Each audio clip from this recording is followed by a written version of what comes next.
Assalamualaikum warahmatullahi wabarakatuh.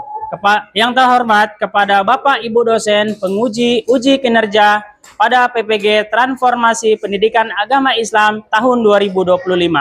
Perkenankan saya Supriyanto, mahasiswa PPG PAI tahap 3 tahun 2025 di LPTK Universitas Islam Negeri Sunan Gunung Jati Bandung dengan NIM 525211640. Pada hari ini, Kamis, tanggal 9 Oktober tahun 2025, saya akan melaksanakan uji kinerja di SDITA Sakinah Tanjung Pinang, kelas 4 dengan materi sholat berjamaah. Terima kasih dan selamat menyaksikan. Assalamualaikum warahmatullahi wabarakatuh.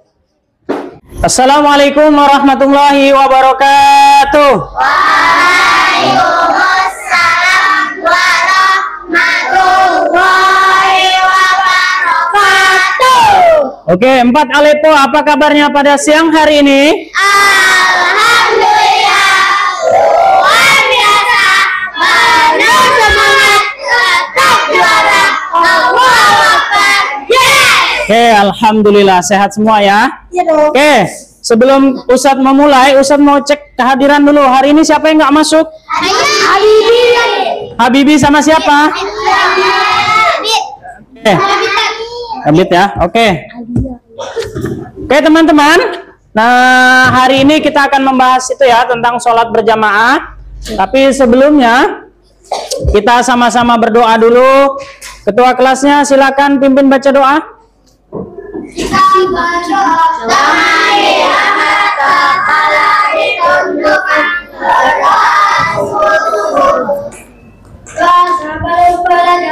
Bismillahirrahmanirrahim.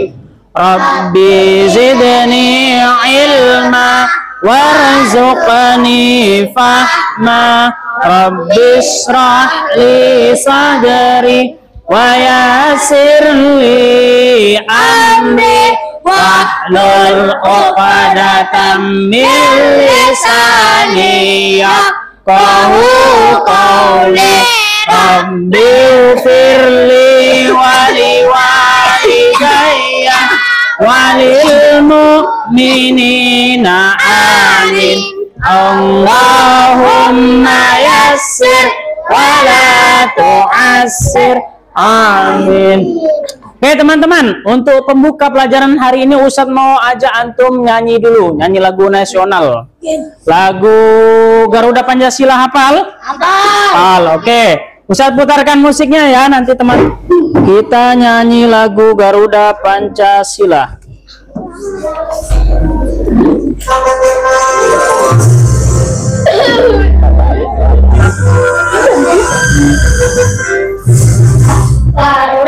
Pancasila, akulah pendukungmu, patriot proklamasi.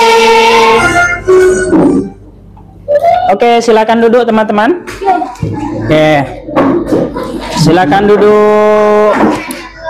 Oke, nah hari ini kita akan membahas tentang apa teman-teman? Sholat berjamaah. Nah, sebelum memulai pembelajaran, Ustadz ada sebuah lagu tentang sholat. Ada sebuah lagu tentang sholat berjamaah. Teman-teman boleh ikutin ya. Nanti nadanya pakai nada lihat kebunku.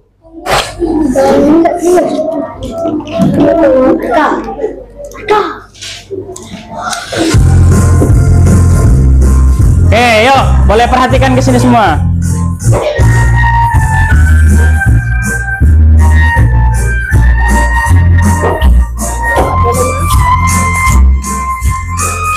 Ikut semua ya. Salat bersama disebut jamaah, paling sedikit ada 2 orang. Pimpin sholat namanya imam, yang mengikuti disebut makmum. Salat kawan-kawan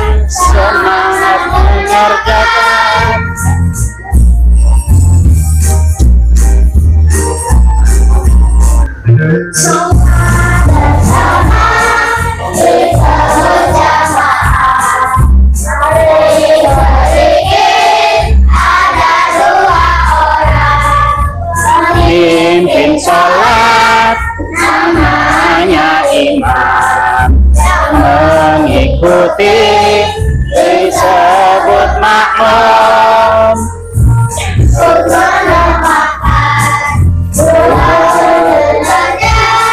Jumlah pahala kawan-kawan semangat mengerjakan.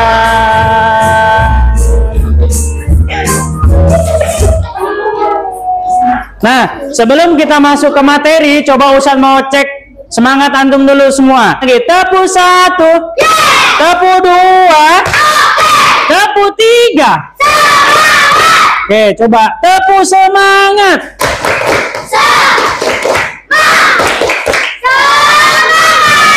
Oke, alhamdulillah semangat semua ya. Oke, teman-teman, pekan kemarin kita itu sudah belajar tentang apa kemarin? Tentang makna bacaan sholat. Nah, hari ini kita akan membahas tentang sholat berjamaah. Jadi kemarin kan kita sudah belajar tentang maknanya, kemudian kita lanjutkan hari ini dengan sholat berjamaah ya teman-teman ya. Oke, good. Coba Ustadz mau tahu kemarin itu pekan kemarin tentang belajar tentang makna bacaan sholat, apa aja yang sudah dipelajari? Ada yang masih ingat nggak? Iya, tentang makna bacaan sholat kemarin udah belajar kan? Ayo, siapa yang ingat? Doa iftitah, duduk di antara dua sujud. Nah, itu gerakan-gerakannya ya, gerakan dan bacaan sholat. Nah, hari ini kita akan membahas tentang sholat berjamaah ya. Tujuan pembelajaran dari sholat berjamaah. Yang pertama antum itu peserta didik bisa menjelaskan pengertian dan hukum sholat berjamaah. Jadi antum nanti harus bisa menjelaskan pengertian dan hukum sholat berjamaah. Dan yang kedua, antum bisa menyebutkan syarat, rukun, dan tata cara sholat berjamaah. Kemudian yang ketiga poinnya itu bisa menyebutkan keutamaan. Nah, sholat berjamaah ini kan ada keutamaannya ya. Nah, antum bisa menyebutkan keutamaan dan manfaatnya dalam kehidupan sehari-hari. Dan yang keempat yaitu menunjukkan sikap disiplin dan tanggung jawab kerjasama dalam kegiatan kelompok. Jadi itu dalam teman-teman nanti Ustaz tampilkan videonya. Nanti Ustaz tampilkan video tata cara sholat berjamaah. Setelah itu kita akan bahas ya. Kita akan bahas sama-sama. Kira-kira dari video itu apa yang bisa kita pelajari? Tata cara sholat berjamaah. Sebelum memulai sholat berjamaah, sunnah terlebih dahulu dikumandangkan iqamah. Allahu Akbar, Allahu Akbar. Asyhadu an la Bismillahirrahmanirrahim. Alhamdulillahi Rabbil Alamin.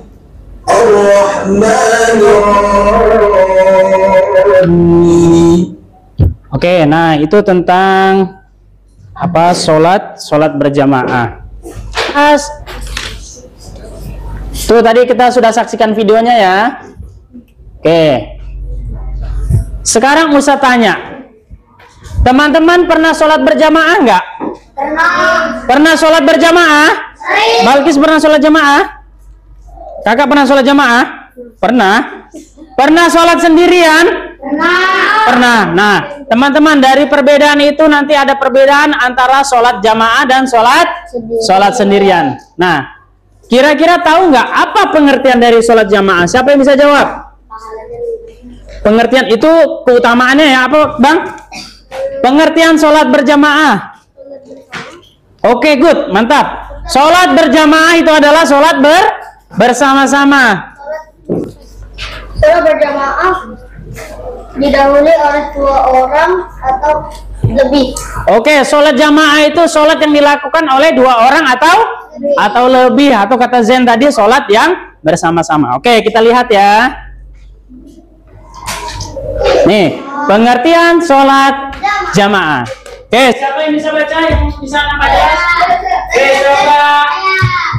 coba Asyaka, suaranya yang kuat. Pengertian sholat jamaah. Sholat jamaah adalah sholat yang dilakukan secara bersama-sama oleh 2 orang atau lebih, di mana salah satu. Oh iya, silakan toilet. Oke. Sholat jamaah adalah sholat yang dilakukan bersama-sama minimal 2 orang. Minimal ya, minimal 2 orang. Boleh lebih. Lebihnya berapa Ustadz? Jumlahnya tidak terbatas. Mau berapapun boleh sholat berjamaah. Selama tempat itu bisa menampung sholat jamaah, maka boleh berjamaah. Nah, sholat jamaah adalah sholat yang dilakukan bersama-sama 2 orang atau lebih, di mana salah satu imam menjadi pemimpin sholat dan yang lainnya menjadi makmum. Nah, dalam sholat jamaah ada berapa imamnya? 1. Oke, 1. Ingat itu ya. Yang 1 jadi imam, kemudian yang lain jadi makmum. Oke, sebentar. Kita masuk ke selanjutnya ya. Nih. Jadi sholat jamaah itu ada hukumnya ya. Yang pertama, laki-laki itu wajib kifayah. Wajib kifayah, nih Ustaz jelaskan ya. Wajib kifayah itu sama dengan fardu kifayah. Jadi kalau misalnya antum tinggal di suatu perumahan dan di perumahan itu ada surau atau masjid, nah di situ harus ada yang melakukan sholat berjamaah. Ketika tidak ada yang melakukan sholat berjamaah, maka ya semua yang ada dekat perumahan itu mendapat dosa. Nah itu ya yang dinamakan wajib kifayah atau fardu kifayah. Kemudian menurut ulama lain itu adalah fardu ain. Fardu ain sebagian ulama, terutama bagi laki-laki yang balik. Nih, bagi laki-laki yang balik, sebagian ulama sholat jamaah itu adalah fardu ain. Jadi semua laki-laki harus sholat jamaah. Kemudian hukum sholat jamaah bagi perempuan itu tidak wajib. Tidak wajib ya. Perempuan itu tidak wajib sholat jamaah, tapi diperbolehkan dan berpahala jika dilakukan dengan adab dan syarat yang benar. Nah, perempuan ini boleh, tapi tidak wajib ya. Tidak wajib, harus dengan syarat dan ketentuan. Misalnya, pakai baju yang sesuai syar'i. Ketika misalnya seperti itu ya. Oke. Kemudian kita lanjut ya teman-teman ya. Materi tentang sholat jamaahnya. Tempat makmum tidak boleh lebih depan dari imam. Oke, tempat makmum tidak boleh lebih dari imam. Misalnya imamnya di sini. Nih imamnya di sini, makmumnya di belakang. Oke, betul, Bang. Nah, tak boleh pula makmumnya di depan, imamnya di belakang. Oke, itu terbalik ya. Kemudian yang poin D siapa ya? Sebentar Ustaz tengok. Poin D, Naila, suaranya yang keras. Yaitu adalah sholat yang sama jenisnya. Misalnya imamnya sholat asar, maka makmumnya harus sholat asar. Oke teman-teman, poin yang yang siapa ya? Sebentar Ustaz tengok yang Oke, coba Alia, poin yang Bersambung biasa barisan tanpa pemisah yang menghalangi makmum mengikuti imam seperti dinding, ruangan tertutup atau jarak terlalu jauh. Oke, kita lanjut ke materi yang selanjutnya. Oke, sebelum lanjut ke materi selanjutnya, coba Ustadz mau cek semangatnya dulu. Tepuk semangat. Semangat. Oke, semangat lagi ya. Kita bahas selanjutnya. Nih ya, tertib dalam sholat jamaah. Nih aturan-aturan dalam sholat jamaah. Yang pertama adalah shaf harus rapat dan lurus. Yang kedua, imam berdiri di depan makmum. Dan yang ketiga, bila makmum hanya satu orang, berdiri di kanan imam, sedikit ke belakang. Jadi imam di depan, makmum. Nih misalnya, imamnya satu, kemudian makmumnya cuma satu. Coba abang berdiri sini bang. Nih, antum rapip. Nah, ketika imamnya, makmumnya cuma satu. Nah, cara sholatnya seperti ini. Makmumnya agak berdiri di mana? Di belakangnya ya. Kita membahas tentang sholat berjamaah. Bentar. Oke, sebelum kita masuk kerja kelompok, ada yang mau ditanyakan? Oke, yuk tentang sholat jamaah ya materinya. Ada yang mau ditanyakan? Ayo, Nanda, apa Nanda? Berarti kalau kita sholat berjamaah, berarti imam yang mendapatkan pahala paling banyak.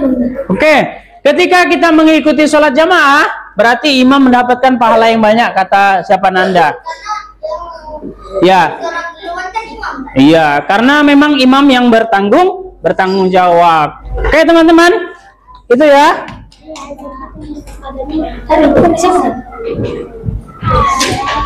Oke, nah setelah ini kita kerjakan tugas kelompok. Ustadz bagikan lembar kerjanya. Teman-teman sama-sama dibahas satu kelompoknya ya. Dari soal itu teman-teman boleh didiskusikan. Ini soalnya Ustadz bagikan. Ini kelompok 1. Silakan boleh dibaca, ditulis namanya ya. Kelompok 2 kan sama-sama Kak. Dibahas ya.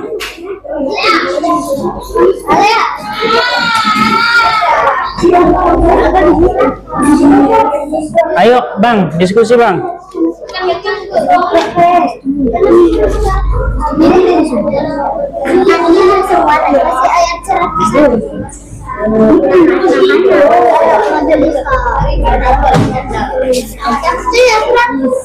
Oke, boleh tengok Al-Quran ya.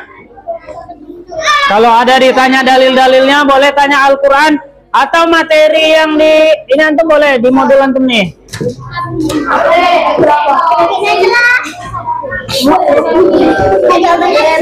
Iya, di sini. Iya, di situ ada. Nih, saat ini banyak anak-anak dan orang dewasa lebih memilih sholat sendirian di rumah. Kemudian pertanyaan nih, mengapa kita dianjurkan melaksanakan sholat berjamaah? Apa keutamaan sholat berjamaah dalam kehidupannya tuh soalnya? Coba baca. Ini banyak anak-anak dalam orang dewasa yang lebih memilih sholat sendirian di rumah. Meskipun masjid ada di dekat rumah mereka, padahal Dalam kehidupan sehari-hari. boleh dibaca kan? Boleh. Kan namanya kerja kelompok diskusi ya.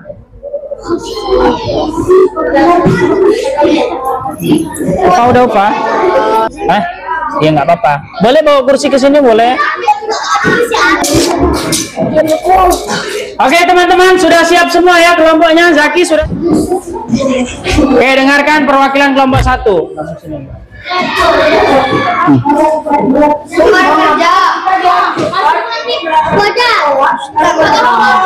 Pada keren nih. Apa tuh? Itu kan sehari-hari. Iya, Oke, dengarkan kawannya. Sedikit Kak suaranya. Tuliskan minimal 2 masalah yang muncul dari kebiasaan meninggalkan sholat. Ini ya. Oke teman-teman. Nah sebelum kita tutup, dari sholat jamaah ini ada beberapa manfaat.